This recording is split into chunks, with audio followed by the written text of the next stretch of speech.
आज हम एक ऐसे केस को समझने की कोशिश करेंगे जो सिर्फ कुछ घंटों में दो अलग-अलग शहरों में घटा और इसने इन्वेस्टिगेटर्स को भी हैरान करके रख दिया। ये सिर्फ 3 बातें नहीं हैं, ये एक भयानक क्राइम की पूरी टाइमलाइन है। एक कहानी जो राजस्थान के अलवर से शुरू हुई और दिल्ली में एक दिल दहला देने वाली वारदात पर जाकर खत्म हुई। तो कहानी की शुरुआत होती है 21 अप्रैल को दिल्ली के एक पॉश कॉलोनी से। यहां एक IRS ऑफिसर के घर में कुछ ऐसा हुआ था जिसकी किसी ने कल्पना भी नहीं की थी।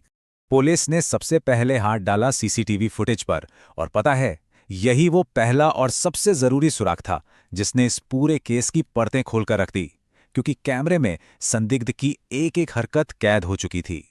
अब जो सबसे दिलचस्प बात है वो ये है कि पुलिस ने विजुअल सबूतों को कैसे मिनट दर मिनट एनालाइज करके इस पूरी गुत्थी को सुलझाया। फुटेज में साफ साफ दिखता है कि एक नौजवान जिसने पीली शर्ट और काली पैंट पहनी है बड़े आराम से घर के अंदर जा रहा है, और फिर ठीक 46 मिनट बाद वही लड़का घर से बाहर निकलता है। लेकिन इस बार कुछ बहुत जरूरी चीजें बदल चुकी थीं, और यहीं पर इन्वेस्टिगेटर्स का माथा ठनका। देखिए, अंदर जाते वक्त काली पैंट, बाहर आते वक्त सफेद, जूते पहन कर गया था, चप्पल में निकला। और सबसे बड़ी बात, जाते वक्त हाथ खाली थे, लौटते वक्त पीठ पर एक बैग था। ये छोटे छोटे बदलाव ही असल में सबसे बड़े सुराग थे। और बस यहीं से केस ने एक बड़ा मोड़ ले लिया। जैसे ही परिवार वालों ने CCTV फुटेज में दिख रहे लड़के को पहचाना, पुलिस के हाथ में एक नाम था, एक चेहरा था, राहुल। अब जब नाम पता चल गया तो पुलिस को यह समझना था कि आखिर ये राहुल मीणा है कौन, जिसकी वो तलाश कर रहे हैं। उसकी कहानी में एक अजीब सा कॉन्ट्रास्ट है। सोचिए, एक तरफ वो एक होनहार स्टूडेंट है, 12वीं में 90% मार्क्स लाया है, और दूसरी तरफ उसे ऑनलाइन गेमिंग की ऐसी लत लग जाती है कि वो अपनी ही मार्कशीट गिरवी रख देता है। हाल ये था कि उसने अपना फोन तक बेच दिया था।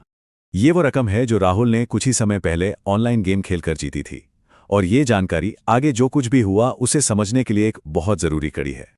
तो यहां आकर मकसद थोड़ा उलझ जाता है।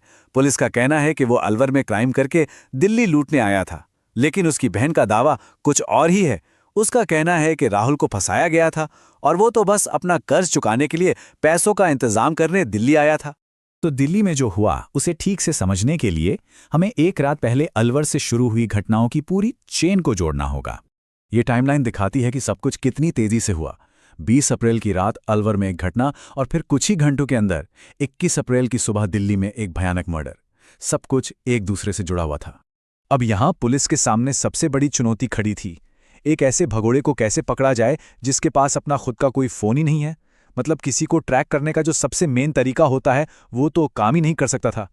तो चलिए अब देखते हैं कि कैसे मॉडर्न टेक्नोलॉजी ने इस केस का पासा ही पलट दिया और पुलिस को एक बड़ी कामयाबी दिलाई। पुलिस को जल्द ही एहसास हो गया कि राहुल अलवर से चुराए गए फोन का इस्तेमाल तो कर रहा है, लेकिन नॉर्मल कॉल्स के लिए नहीं, बल्कि इंटरनेट कॉल्स के लिए। और ये पुलिस की जबरदस्त जासूसी थी। उन्होंने डिजिटल सुरागों का पीछा करना शुरू किया। पहले चोरी हुए फोन को ट्रैक किया, फिर यह देखा कि उससे बार बार गुरुग्राम में एक ही नंबर पर इंटरनेट कॉल जा रही है। जब उस नंबर की जांच हुई तो पता चला कि वो राहुल का चचेरा भाई है। और बस उसी वाईफाई सिग्नल के सहारे पुलिस सीधे दिल्ली के द्वारका में एक होटल तक पहुंच गई। मतलब हत्या के कुछ ही घंटे हुए थे और डिजिटल फुटप्रिंट्स को फॉलो करते हुए पुलिस सीधे संदिग्ध के होटल के कमरे तक पहुंच गई और उसे गिरफ्तार कर लिया।